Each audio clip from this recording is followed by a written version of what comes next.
everyone, and welcome to another episode of the Bootcast with Irish Bootstrapper. I'm your host, Eugene Devereaux, and joining me in the hot seat this week is an Irish girl who's no stranger to a good long swim. She swam in the Antarctica, crossed the English Channel, and can hold her breath for over 4 minutes underwater.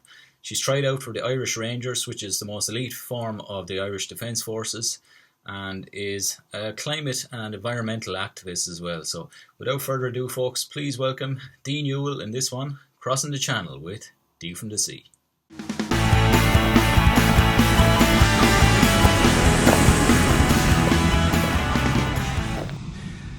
So hello, Dee Newell, and thanks a million for coming on the Bootcast today.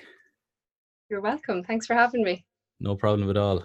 It's my pleasure. So launching straight into it, what's your profession? What is it that you do yourself? I am in the army, so I've been a member of the Defence Forces since I left school. Started off as a Navy cadet, and then after a year of that, I transferred back and started from scratch as an Army cadet. So I've been in the Army stream of the Defence Forces ever since. Why the change from Navy cadet to Army, or is that just the way it goes? Or no, it's not. So like usually you'd pick one, and that's where you go. So I applied for the Navy because someone said to me, the Navy do their interviews first, it'll be good experience. I'd never thought about going to the Navy. It was always the Army I wanted to do. And then it was in that year, kind of in my leaving cert year, I didn't know anything about the Navy, did some research about it, and then I thought, Navy sounds really cool, I think I'd like this. But I suppose it was a different time, like I was 18, just gone 18, I'd say, when I went in.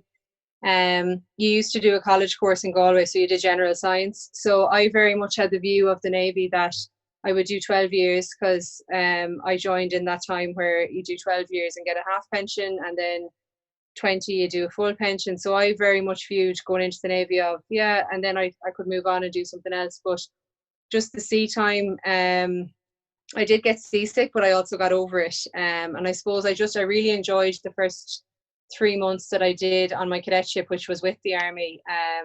So I just wanted to go back and do that. So that's kind of, I suppose, the thought process and the change. I'm still glad I did it. And sometimes I'm like, God, I look at my life now and I'm like, well, I wasn't going to be married with kids in 10 years' time, which is what I thought at 18. So, and like, that was a big part of it. You're just like, God, I couldn't be going to sea and doing normal life things. So, I look at the way things have gone and I'm like, geez, maybe the Navy would have been a great option for me because I spend so much time in the water anyway. Dee from the Sea? Dee from the Sea, yeah. Dee from the Sea. So do you have any good stories to tell from that? So you mentioned before free diving and... Yeah. Well, yeah, I didn't do any of that when I was in the Navy. I didn't even scuba dive, but it was very much like the elite course you could do in the Navy was the Navy divers. And recently a girl has just passed it, Talia Britton. So that was definitely something that was on my radar. But yeah, the free diving came because I'm like, as much as I swim all the time, I have such a fear of being held down. Even if I'm surfing, I have this big fear of it. So it's only I suppose, I'm all about gathering things in the back pocket and, increasing your skill set so that you have the confidence when the time comes and when you need it. So that's really where, like, I'm not into competitive freediving or anything like that. I've just done a few of the courses, and it's really just so that I know I can hold my breath for a certain amount of time and that I know I can go to certain depths. Yeah. But yeah, it's like freediving is beautiful. I scuba dived for years, but there's just a real peace of mind and stillness that comes with freediving, and it's just a real natural way to be in the water, I suppose. And just to distinguish, like for anybody listening, so what is the difference then between freediving and... So freediving, you just hold your breath and go under the water. Scuba diving is you're on air, so you've got compressed air in a tank, so you're breathing as normal when you go down. So if you go down to a depth and come up too fast, that air, so the air compresses. So if you hold your breath on scuba diving, it's big problems because if you come up, the air expands and it causes damage to your lungs. Whereas with free diving, you have to hold your breath. Yeah. So the air just does what it does. So it'll go in and it'll re-expand, but you won't have overfilled your lungs because it's impossible because you're not breathing underwater. And so how long can you hold your breath for underwater then? Not that long, actually, because I have a real mental battle with it. So for me, I think the the longest I've done it, the last time I was on a course was 3 minutes and 20, whereas I went with my boyfriend and it was his first time ever doing it. He hadn't done any courses and he held his breath for 4 minutes 20. So like it's really achievable to get over 4 minutes once you're doing a course. But you know, you really have to be able to still your mind and be able to relax and trust your body. And just keeping on that kind of the like struggle. So can you name one time then that you really struggled mentally with something, and how did you overcome it? I was away at the start of this year, so I went on a trip to Antarctica, and that whole thing was a huge mental struggle for me because I had this trip that was, you can go to Antarctica, you can swim in Antarctica, which is very limited, but it cost so much money. So this is me coming off the back of, when I started talking about it, I hadn't really done anything big. I just liked to swim. I hadn't done any massive swims. I'd done kind of decent enough swims, but nothing that had my name up in lights. And then, so I had the money saved for that. But then in between, I got the opportunity to swim the English Channel, so I wasn't going to let that down. That was something that I'd missed the opportunity the year before because of work. I was away, so I got in on a wait list slot. So I kind of pumped all my money into the English Channel and another relay swim across the Irish Sea. So all my money, you know, like that's the Antarctica fund got redirected. So then when it came to Antarctica, I was like, God, trying really hard to get anyone to sponsor me or give me anything, any bit of help, you know, and it was very, very limited, the assistance that I got. But like a few guys had said to me, so the Wild Swimming Brothers are, you know, if anyone's into swimming, they might follow them on Instagram. I had met them a few years previous, and they, like, once I said Antarctica, the first thing they said was, oh, well, are you setting up a GoFundMe? And I was like, I couldn't set up a GoFundMe. I have a job, and GoFundMes are for collecting for charity. They're not for like people. But they're like, you should set up a GoFundMe. And I think it was nearly a year or two at least after I met them that I did end up setting up a GoFundMe, and like people were really supportive, which surprised me, and I felt really bad whenever anyone donated to it because I was like, that's just for me to go on this trip. But anyway, yeah, so people were really helpful in that way. But like that whole aspect of it was a mental battle. Then when we got there, so we were 12 days on the boat waiting to swim, and well, 12 days total on the ship, and we were probably 8 days in, I think, before I got to swim. But every day it wasn't like, wow, I'm in Antarctica, what are we going to see today? It was like, oh, are we going to get to swim? What's going to happen? Where are we going to be? What will the conditions be like? What's the water temperature? What's the wind doing? So it was all of that stuff. So then I suppose, yeah, I got really all over the place. But we did get the opportunity to swim. And I think because it had been such a struggle all the way, and I'd gotten really sick in January as well, so I hadn't actually, I wasn't confident in the training that I'd done. I didn't know how I'd perform, but in the end I got to swim my kilometre, and I think it was really a lot of that was stubbornness, just that it was such an effort to get there and actually step into the water and get the kilometre done. I was I can't leave this behind now, I have to just do it. You know. Jeez. And so one kilometre in, like, what kind of temperatures are we talking here? Like, it was 1 degree, like 1.6 was the average of 3 thermometers. So for the official ice swimming, you have to have 3 thermometers and you get the average. So 1.6 is the official temperature of it. And we did it on Deception Island. There was 4 people doing a kilometre on that day. So myself and Catherine, another, so she lives in Scotland, but she's Irish. So we're the only 2 Irish women to have done that kilometre swim. So I had said, at the start, my friend made a video for me, and I was like, I'm going to be the first Irish female to do a kilometre in Antarctica. And then before he put the video out anywhere, I was like, no, we have to change that. We have to do just a swim in Antarctica. Don't talk about a kilometre. That was the level of self-doubt. And then I'm just like, oh, why did I make them change it? Like, why didn't I just leave it? Jeez. But that's how it goes. Wow, that's an amazing accolade to have. Yeah. So would that have been your biggest challenge to date, or was there? Well, there's loads of things. So like, I know one thing, like everyone would assume the English Channel is the biggest challenge that I've done because it's the longest swim, it's the biggest swim and that. But like the English Channel, I actually it wasn't a struggle to do it. Yeah, it was a struggle to get there. It was a struggle for everything to line up. Yeah.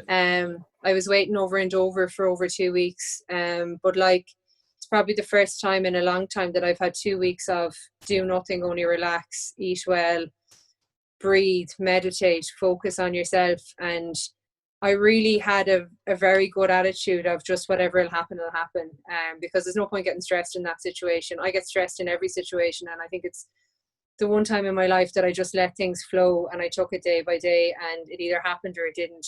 I was just very lucky. Like, work had given me the time off. I'd ran over my time off, but it actually ran into an Irish bank holiday, so I was able to take the extra time. But I'd even asked I'd asked, like, if it goes to this date, can I stay?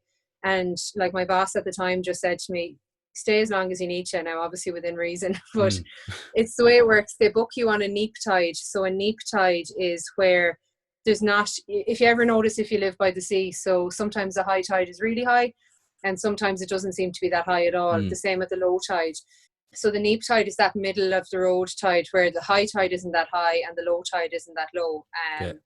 So that's where there's less movement of water on a channel or a body of water. So that's the ideal time to do a swim.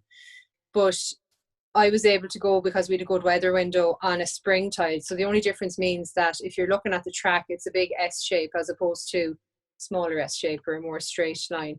If you're very fast, you get a straight line. So I like, everyone would always think, like, you know, that is a big challenge. It's a challenge waiting to get going. I was lucky enough to get going, got there. But like, some of my biggest challenges, like, go back to 2016, I was on a swim camp and it was called the 10K training camp.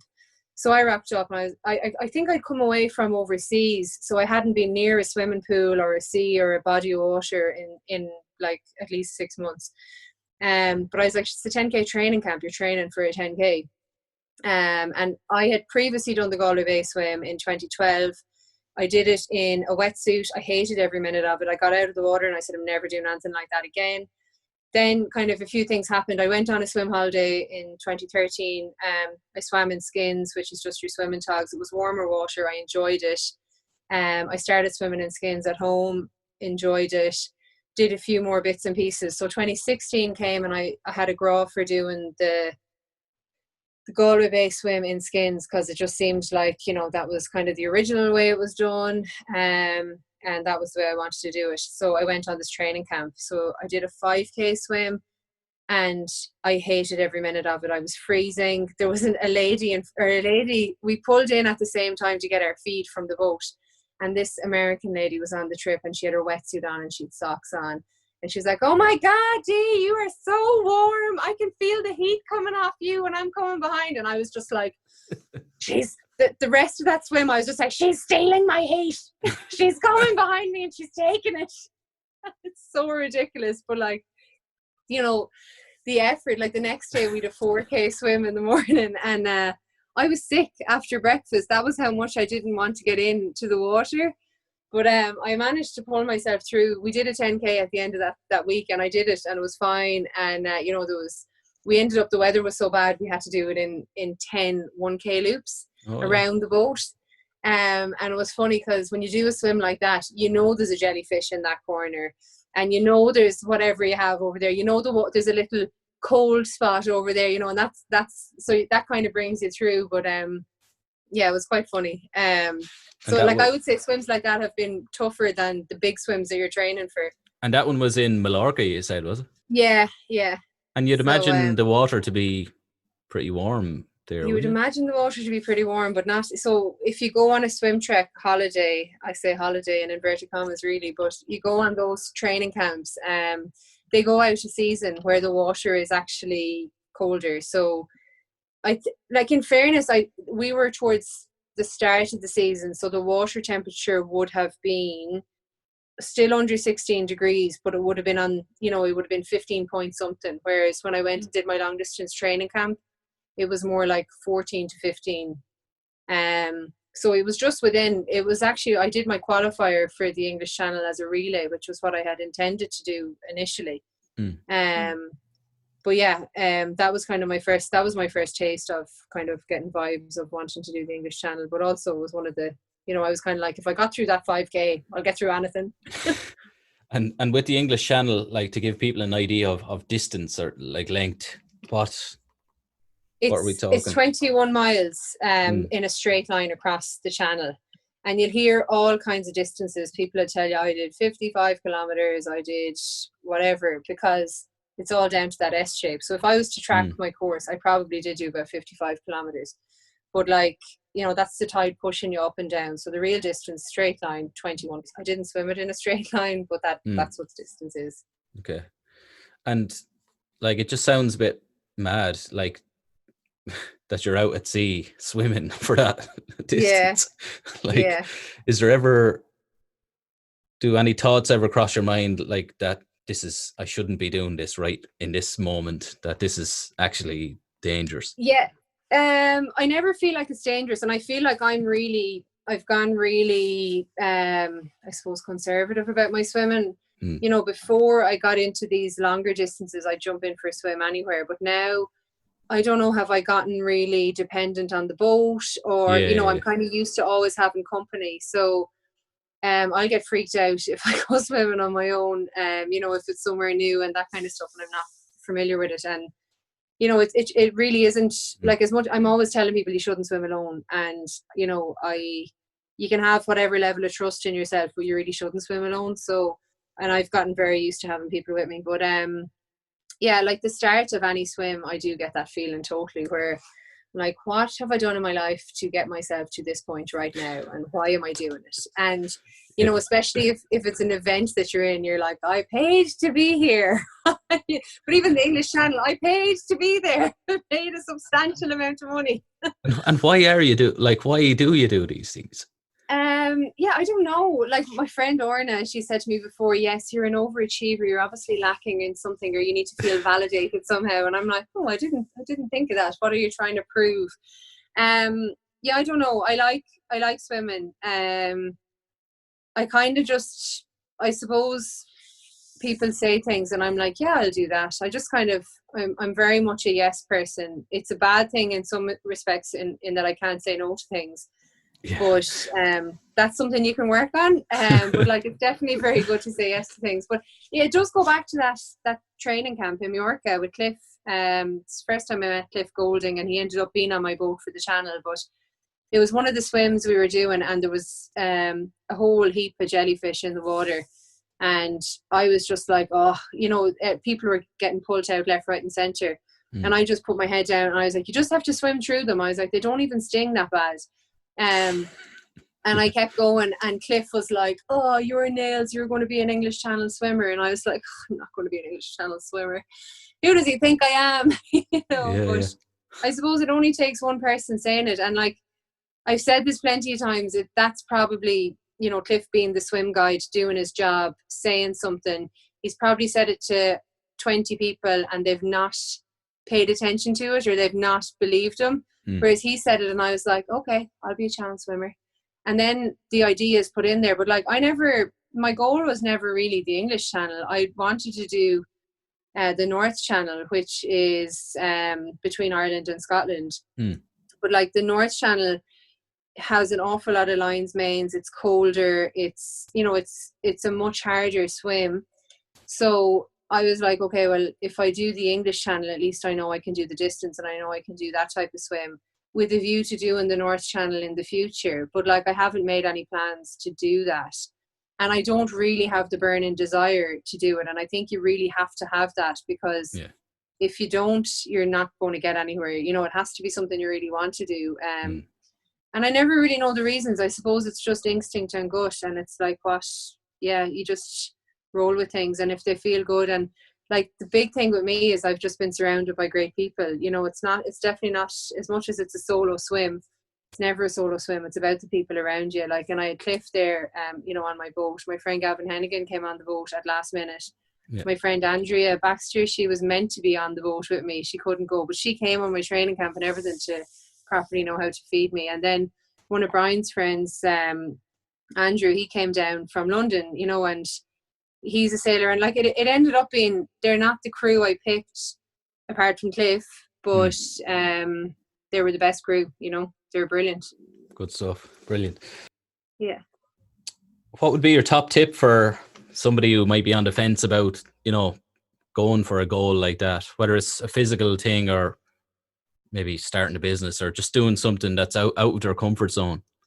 Yeah, and I've kind of said it there. It's about who you surround yourself with. And it's something even like that I was only saying this morning, regarding a business. So like there's the guys down at the 40-foot Steve with Fad Sale Saunas, and I look at Yeah, him like he's a young guy just out of college in his 20s.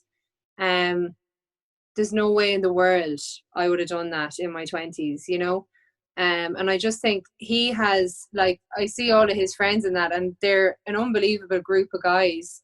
They just have such confidence, and like that confidence to build businesses, I just think it's unbelievable. But I'm sure they're all spurred on by each other. And it really is surrounding yourself with the right people. Like, I mean, when I was training for the English Channel, I didn't really feel like, I felt like, I was not really doing anything big. Whereas if I was with a different group of people and they had the channel up on this big pinnacle, I might have felt more daunted by it. Whereas I got to a point in my training where I was like, oh, sure, it's only one of the Ocean Seven. And it's like, it's not only one of the Ocean Seven. It's a huge deal to do it. Yeah. But it's when you're hanging out with people who have done the Ocean Seven, then you're like, you can kind of belittle, or you can forget that, no, it's still a big deal what you're doing here, but it is, it's just, I suppose, hanging out with positive people and people who are willing to kind of drive you on rather than pull you back or say, oh, you did that wrong or you missed that. And do you think that your military background and military training has really helped in these endeavors? Absolutely, yeah, 100%. And it was one of my thoughts going out on the channel, because I was expecting my swim to be about 16 hours. And it was under that. But I had done an extra, and I hadn't really slept the day before because a guy I knew was swimming the day before me. So I actually had the thought of an exercise I done where it's kind of 24 hours on your feet, getting from A to B, and then 16 hours of other stuff going on where you're not sleeping and you're getting through an experience. So I had that experience in my head, and someone had actually said to me, you got through that, you'll get through this, no bother. And I was like, you know what, I had the same thought myself, and it didn't even bother me. I was like, I know my body can get through these things. And like, I'd done an Ironman before as well, and that was kind of a similar amount of time too. So that's why, it's great to do things, because it's something you can always relate to and refer back to it. And even if it's not something as big as what you're doing, but if it's in perspective and it's relative, it's great. It's brilliant. Great advice. Do you have a favorite book? A favorite book? I've loads of favorite books. But the one I don't know if I sent you a different name, but so Ken O'Sullivan, The Ireland's Deep Atlantic. I read that when I was in Antarctica, and I just thought that was unreal, because it just shows you like what we have in Ireland, and you have a lot of people traveling out of Ireland to see amazing things. So since I came back from Antarctica, I've seen videos of basking sharks in Ireland. I've seen videos of humpback whales in Ireland. I have seen orcas in Ireland. I haven't seen them. I've seen the videos, but these are all the instances of things popping up on our coastline. Even I've seen a sunfish, which I thought was gone from the Irish shores. I saw a sunfish when I was in South Africa, but someone sent a video of a sunfish in Lough Swilly. So like there's so much to Ireland, but I think the biggest thing is we don't really explore or look for it. Yeah. And I think like that came out a lot in lockdown. You see videos of like, oh, look at all these seals, or look at these dolphins, and it's like, yeah, we have them, just people never really take the time to look at them. That's really it. Like, yeah, I mean, everything is on our doorstep if we don't only open our eyes. Yeah. Do you have a favorite quote? If you don't control your mind will control you. Do you know who's that by, or just one of those Dalai ones? Lama? Dalai Lama. Is it? Yeah. I think it's the Dalai Lama, yeah.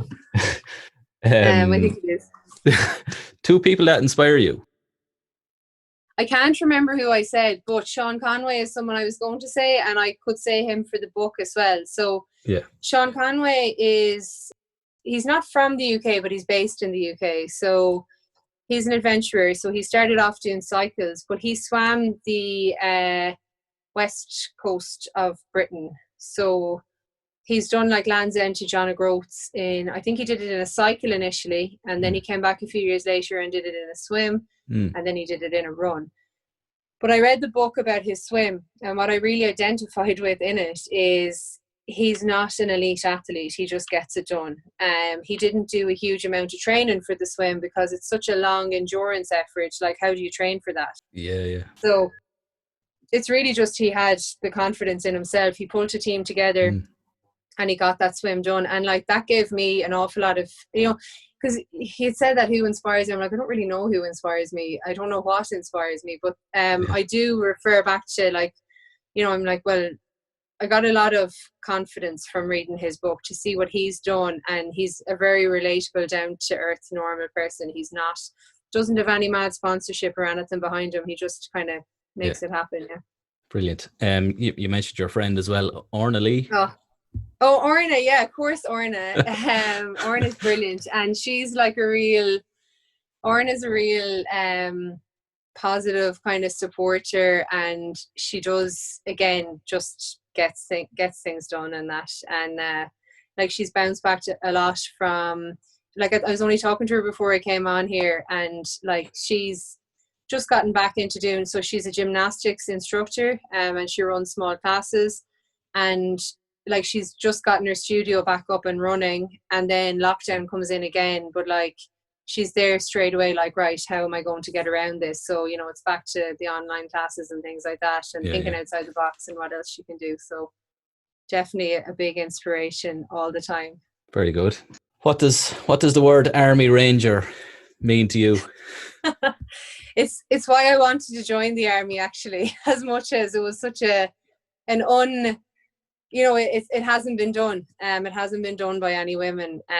So I think it was 2017, I went for selection, and that was a really big deal. I put a lot of work into it. I trained for almost a year, but at the end of the day, I didn't believe that I was going to actually pass selection, but I'm still, like, I'm really proud that I went down and I lined up for it and I gave it a shot. I think I'd still regret it if I didn't, and if I left the army without even trying it. But it's a huge deal, and it's come onto people's mind a lot more in the last few years, because Hell Week is that program on TV which is based around selection. But like, that's only based around a very small element of selection. And I suppose I might have done a bit better on it if I took it more day by day, which is what I said I'd go down and do. But it's very hard to take it day by day and not think it's a huge, like, it's a much longer process than it used to be. So I was looking too much into the future with it, and how will I sustain this? How will I get through this? Like, as much as I can get through swimming and all that, there's no one telling me I need to be keeping up to whatever pace and I need to be doing whatever. Whereas, like, running, I hate running, but I'll do it for work because it has to be done.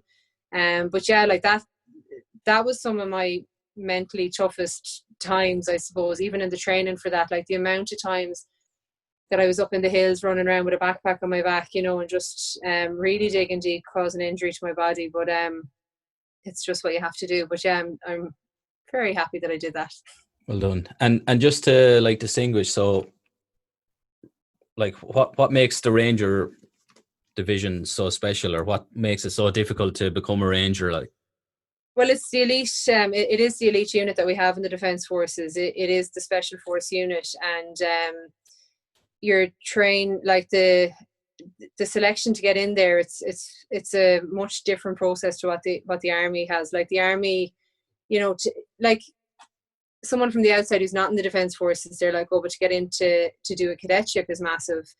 But it's like, physically what you have to do to get into the cadetship, it's a basic fitness test, which is the same for any induction. Whereas what you're doing to get into the Army Ranger Wing is, it's a much more elongated induction process, and you're being tested in every way. It's your resilience, your mental, your skills, your physical resilience, all of that. And it is because, I suppose that's probably something to do with my mindset. I'm like, if I want to do something, I want to do the best of what that has to offer. And yeah, I suppose I was like, I would have, when I was in school, I was in the RGF with a few of my friends. It was the FCA back then because I'm old. But yeah, and that was, I suppose, the thing. We were always like, wow, the Army Ranger Wing. Yeah, They're yeah. so badass. We want to be in that. But yeah, I'm the only one of that group who actually joined the Army. So Jeez. And yeah.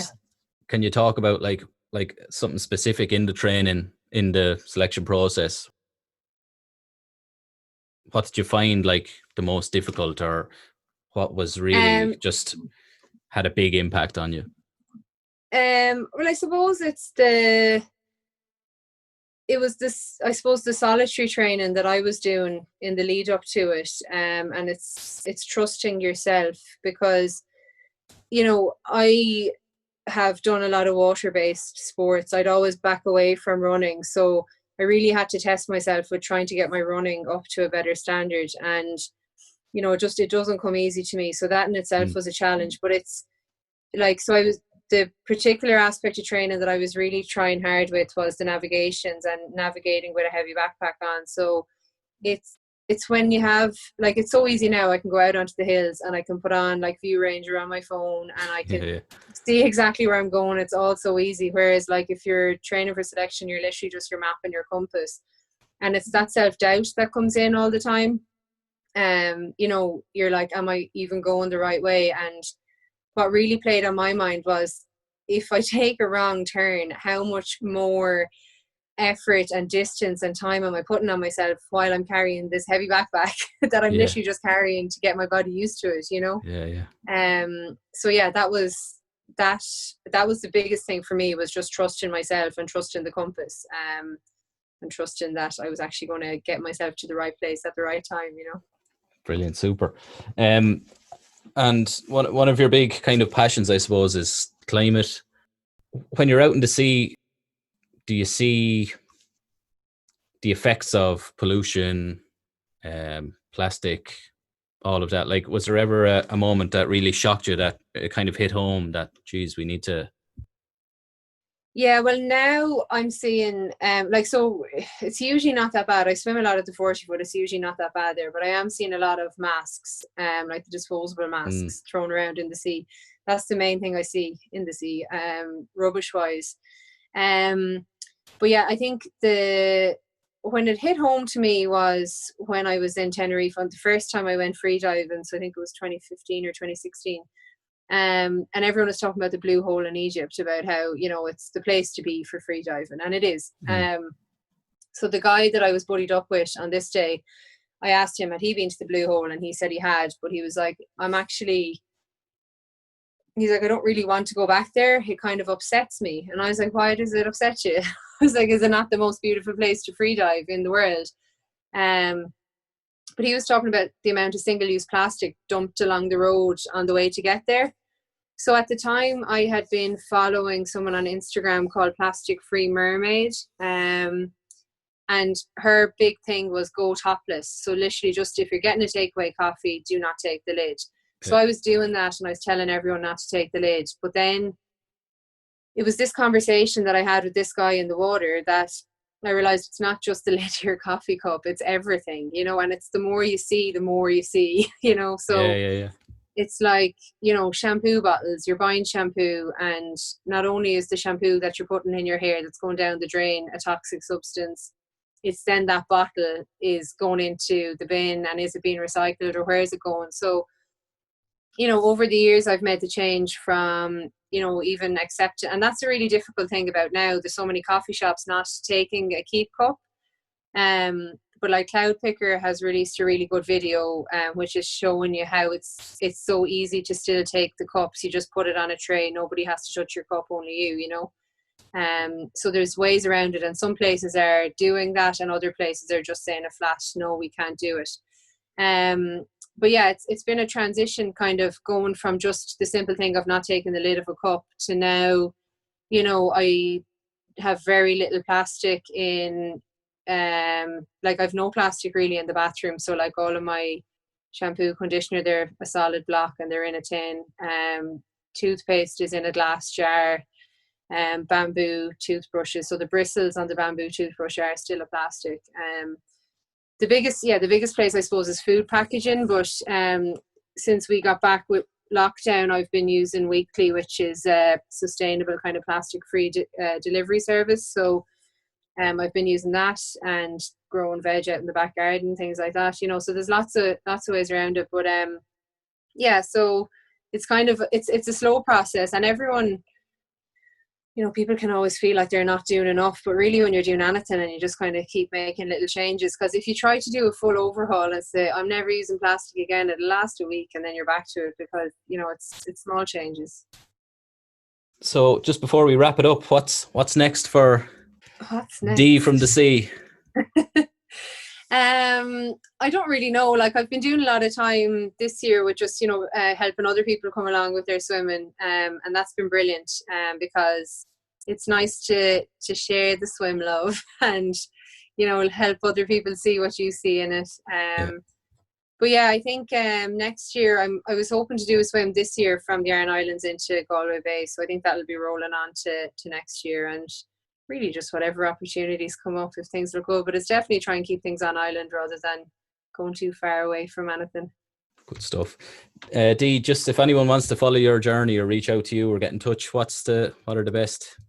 It is mainly Instagram, so it's Dee from the sea with all the underscores in between. And then I have a website in the bio of that. You can click into it. It's just www.deefromthesea.com.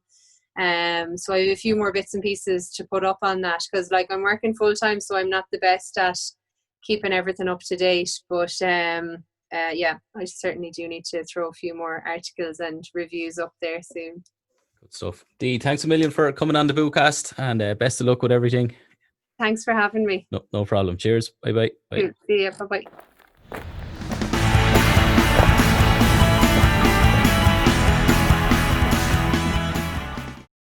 So that brings another episode of the Bootcast to an end, folks. Hope you enjoyed that one. If you did, please like or share or comment on it. Send it on to your friends or family, and would really appreciate a rating wherever you listen to your podcast, whether it's on Spotify, Apple Podcasts, Google Podcasts, YouTube, or any of the other podcast places. If you could leave a rating or review, that would be much appreciated. Thanks a million. Looking forward to bringing you another episode of the Bootcast next week. And remember, become the journey.